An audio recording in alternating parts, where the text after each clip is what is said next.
guys. So we got up pretty early this morning. Cause yeah, I'm on a job in Cobram, which is pretty much middle of Victoria, New South Wales border, I think, roughly around there. So what did we get up to today? So pretty much we hung some.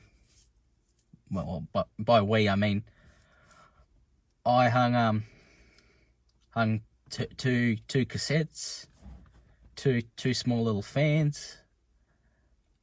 You'll see them in the transition or whatever. Yeah, not an editor, so it is what it is.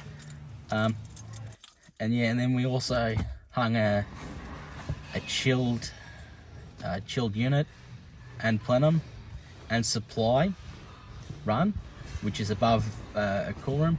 So pretty much that's how a Liquorland looks. Well, a half-done Liquorland. And yeah, no, it was a okay day. We're getting there.